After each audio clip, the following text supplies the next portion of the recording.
নমস্কার, আমি বিধান দাস, আপনার অত্যন্ত প্রিয় চ্যানেল অভিনয়ের হাতে খড়িতে আপনাকে স্বাগত। সিরিয়ালে হামেশাই দেখা যায় যে একজন অভিনেতা বা অভিনেত্রী লম্বা লম্বা সংলাপ বলছেন। একটু ভালো করে খেয়াল করলে দেখবেন যে এই লম্বা সংলাপগুলো সাধারণত সিনিয়র অভিনেতা অভিনেত্রী বা অভিজ্ঞ অভিনেতা অভিনেত্রীরা বলেন। নতুন ছেলে মেয়েদের কিন্তু লম্বা সংলাপ খুব একটা থাকে না। কেন? তার কারণ নতুন ছেলেমেয়েরা লম্বা সংলাপ বলতে গেলে ভুলে যান, একটানা বলতে পারেন না, থেমে যান। তাহলে কি সিনিয়র অভিনেতা অভিনেত্রীরা সংলাপ ভোলেন না? হ্যাঁ, ওনারাও মাঝে মধ্যে ভুলে যান, কিন্তু ওনারা ভুলে গেলেও মন থেকে এমন কিছু শব্দ ওনারা বলে দেন যাতে সংলাপটার কোনো ক্ষতি তো হয় না, বরঞ্চ সংলাপটা কিছু কিছু ক্ষেত্রে আরো বেটার হয়ে যায়, আরো ভালো হয়ে যায়। এটাকে বলা হয় ইম্প্রোভাইজেশন। অর্থাৎ কোনো সংলাপ ভুলে গেলে সিনিয়র অভিনেতা অভিনেত্রীরা ইম্প্রোভাইজ করতে পারেন, কিন্তু নতুন ছেলেমেয়েরা ইম্প্রোভাইজ করতে পারেন না বলে তারা থেমে যান। তাই নতুন ছেলেমেয়েরা যদি নিয়মিত ইম্প্রোভাইজেশনের চর্চা করেন তাহলে কিন্তু নতুন ছেলেমেয়েরাও সিনিয়র অভিনেতা অভিনেত্রীদের মতো লম্বা লম্বা সংলাপ বলতে পারবেন। অনেক সময় দেখা গেছে, বিশেষ করে নতুনদের ক্ষেত্রে লম্বা সংলাপ নয়, খুব ছোট ছোট সংলাপও ওনারা ভুলে যান।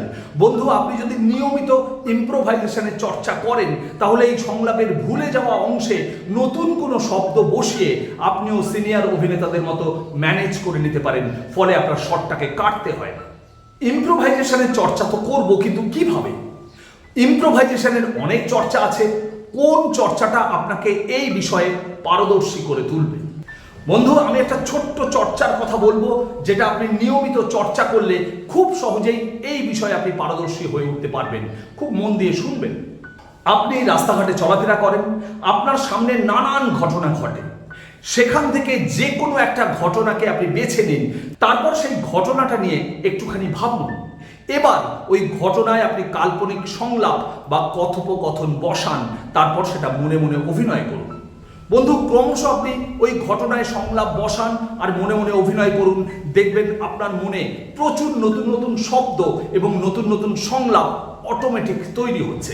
আপনার স্টক অফ ওয়ার্ড বাড়বে, আপনার গুছিয়ে কথা বলার অভ্যেস তৈরি হবে। এই চর্চাটাই আপনি আরেক রকম ভাবে করতে পারেন। যে কোনো একটা ঘটনাকে বেছে নিন, তারপর সেই ঘটনাটাকে খুব ছোট করে আপনি খাতায় লিখে ফেলুন। তারপর খাতায় আপনি কাল্পনিক সংলাপ বা কথোপকথন লিখুন, লেখার অভ্যেস করুন। দেখবেন খুব সহজেই আপনার সংলাপ বানিয়ে নেওয়ার, মনে মনে সংলাপ বানিয়ে নেওয়ার অভ্যেস তৈরি হয়ে যাবে। আর একবার যদি এই অভ্যেসটা তৈরি হয়ে যায়, তাহলে অভিনয় করার সময়ও যদি আপনি কোনো শব্দ বা কোনো সংলাপ ভুলে যান, আপনি ইনস্ট্যান্ট মন থেকে বানিয়ে সেই জায়গাটা ম্যানেজ করে দিতে পারবেন। এই চর্চাটা যদি আপনি নিয়মিত করেন, তাহলে অভিনয় করার সময়ও যদি আপনি কোনো শব্দ বা কোনো সংলাপ ভুলে যান, আপনি ইনস্ট্যান্ট মন থেকে বানিয়ে বলে দিয়ে সেই জায়গাটা ম্যানেজ করতে পারেন, যেটা আপনাকে অভিনেতা হিসেবে আরো অনেক বড় জায়গায় নিয়ে যেতে পারে। বন্ধু, এই চর্চাটা আপনি নিয়মিত করুন এবং অভিনেতা হিসেবে আরো সমৃদ্ধ হন। আজকে এই পর্যন্তই। দেখা হচ্ছে খুব তাড়াতাড়ি নতুন কোনো ভিডিও নিয়ে। ততক্ষণ ভালো থাকবেন, সুস্থ থাকবেন, আর হ্যাঁ, অবশ্যই চর্চায় থাকবেন। আপনার অভিনয় জীবনের শ্রীবৃদ্ধি কামনা করি। নমস্কার।